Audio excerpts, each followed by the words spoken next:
Okay, so welcome everybody. We are here in the Soul Path community and we're going to talk about the Aquarius New Moon that is happening today. And I'll go through this little mini lecture just to make sure everybody's on the same page. And then we'll take a look at a few charts, okay? Oh, first of all, we know that a new moon represents a new beginning. It happens every 28 days when the moon and the sun join together, and it's actually a darkened sky. But as we see here in this picture, soon in the next day or two, we get that little sliver of the moon, and we start to build toward the light, which happens in 2 weeks after a new moon, where we have a full moon. It's long been said that a new moon is a good time to start things. Farmers plant after the new moon.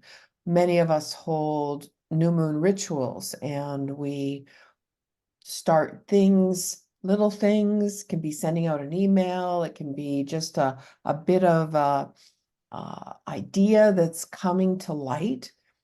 And then in some way, we stand on the mountaintop and assess what we have created or complete things when we come to the full moon.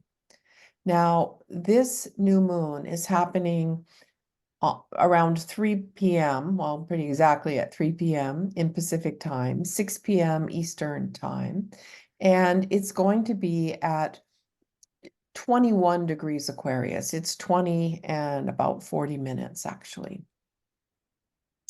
Here's the chart for it. And you can see that here's the sun and the moon. We also have Pluto and Mercury in Aquarius at the same time. I feel that this particular new moon is extra important because it is the first new moon we're having since Pluto went into the sign of Aquarius for the second time. It went into Aquarius last spring, end of March for a couple of months. It's going to be coming back out and going into Capricorn for a couple of months in the fall, but then it will be in Aquarius for 20 years. We already have the Saturn-Jupiter alignment that happened in 2020 that set an Aquarian cycle around beliefs, values, social issues, and the creation of reality and how businesses and all of our structures work together. And that Aquarian cycle is from 2020 to 2040. And now the Pluto cycle will be 2024 to 2044. And here we are with a new moon. It's kind of like the baby is born now. We're launching for sure, for sure, for sure. And meanwhile, up here, you can see Uranus, the Aquarian planet, at 19 degrees of Taurus, right? So it forms, what is that? A square to the new moon. The planet ruling the sign of Aquarius is in tension with it. It's stressed in a certain way. It means that the new energies that are launching with this new moon in some way don't fit with the placement of Aquarius's own planet that's sitting there in the sign of earthy, grounded, secure, but maybe stubborn and stuck Taurus, and sending in its lightning bolts and trying to wake up the Taurus. The new moon in Aquarius is definitely a wake up. It's definitely make a radical change, do something different, time to rebel, time to think rationally and not just be connected to drama or stuck patterns or woundedness or the way we've always done it. The fact that Jupiter is getting closer and closer to Uranus, and they will make a cycle start on April 20th, is also very significant because that is an explosive or expanded turning point for us. The rest of the chart that we're living with at the time of this new moon expresses a North Node and Chiron in Aries, asking us to be free, courageous, and brave, which is a very similar message to Aquarius. And those two signs are sextile, connected, excited, flowing together. Libra, as a South Node, asks us to let go of doing things to be nice and polite and to keep the peace, or just to do what we think other people want us to do. The message is very, very clear. Break free of old patterns. Follow your own drummer. And that's what Aquarians are known for, right? If I put the list, this word list of Aquarius, what does Aquarius direct a planet to do? When a planet is in the sign of Aquarius, that planet always has its goal, the thing it's trying to do, but it has to do it in an Aquarian way. At the highest levels, Aquarius directs the planet to consider and to aim for the highest spiritual values, for enlightenment, to be awakened, to be free and liberated in the way that we think of with the highest levels of Zen or Buddhism. At a more typical human way, we can aspire to be authentic. That's really one of my favorite words for Aquarius, to be authentic, to be humanitarian, to want equality, to be original and innovative and inventive. And it rules technology. So all the tech stuff comes under Aquarius. Channeling and astrology come under Aquarius. And then we have, the more rebellious, cutting, revolutionary energies that come from Aquarius, and including being kind of detached or indifferent sometimes. Which takes us to this flip side of Aquarius, where we see people who are rational and detached to a level that they're very serious and often are quite successful in the business world.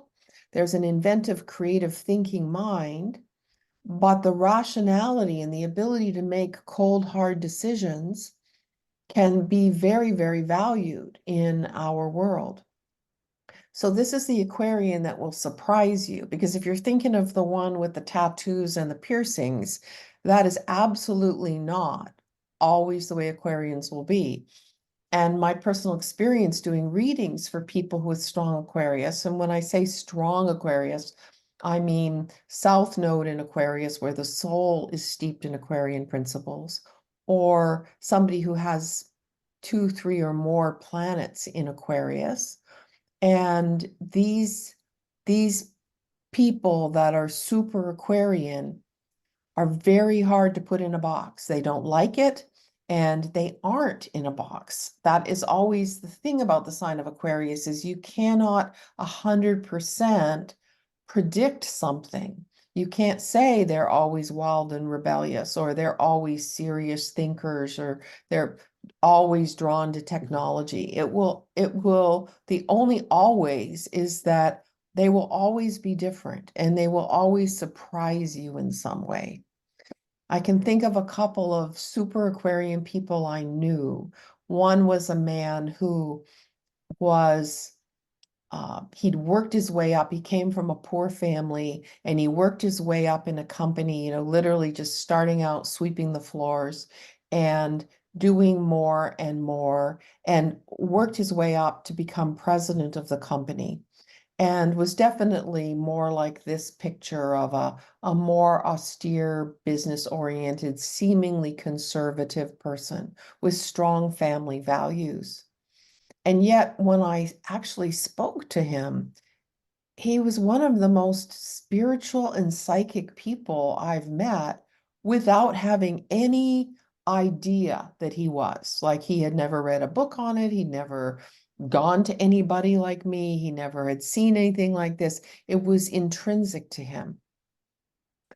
I had another friend who had a stellium of planets in Aquarius in the second house of resources. It includes your skills, the money you make, things like that. And she would take one non-standard male-oriented job after another, jobs that are normally in the past mostly done by men. And there would be the discrimination against her, and then she would have a lawsuit and fight against it and report it, and was kind of a revolutionary just in her own little quiet way, not thinking that she was going to be a revolutionary, but thinking each time, oh, that's an exciting job. I want to do that. I want to drive a semi truck. I want to work as a plumber. I want to, do these things. And yet it was, a lot of struggle that she went through over and over in just being this unique Aquarian. Now, with Pluto in Aquarius, our world is moving into this more hopefully humanitarian place with a lot of technological inventions. And we are already seeing the way that astrology is gaining ground in these last couple of years.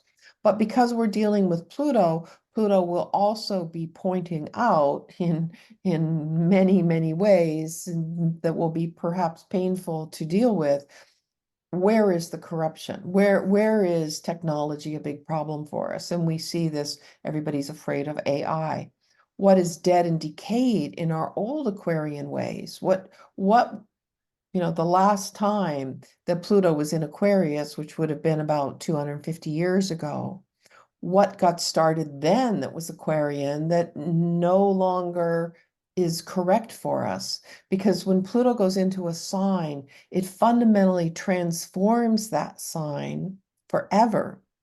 So the sign of Aquarius is being transformed. The area of Aquarius in your chart is being transformed. And Pluto will get in and dissolve and excavate the secrets, the corruption, the tarnish, the poison. Now, some of you will have seen this slide before. I got this from this Future Business Tech website, talking about the things that they're expecting to see. AI replacing humans. How are we going to live with that? Flying cars. If you look at the news, just in the last few weeks since Pluto went into Aquarius, we're seeing many, many different articles about technology and AI and inventions. And we see these things that are going to make our life really, really great. And we also are seeing the things that scare us. And Pluto always brings up things that scare us. So we'll have to find a way to manage what we've already created and maybe have some kind of boundary. And that's really the big topic of the day is it even too late to, I mean, we can't stop AI. It already exists and is integrated and synthesized into so many of the modern conveniences we have these days. But how are we going to manage it going forward? Is it even possible? On a personal level, this much Aquarian energy makes us prone to nervous system burnout and a lot of anxiety. And life can be so overwhelming that we just dissociate. We're not going to read the news. We're not going to talk to people. We'll just try to tune it all out. There's also a risk of too much intellectualism.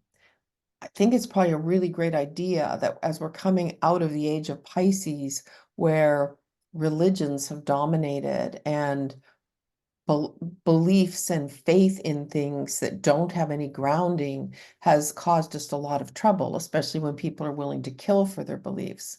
But on the other hand, when we go to the other side of things and we become more scientific and cold and rational, that can be very unpleasant and inhumane where Aquarius can go to.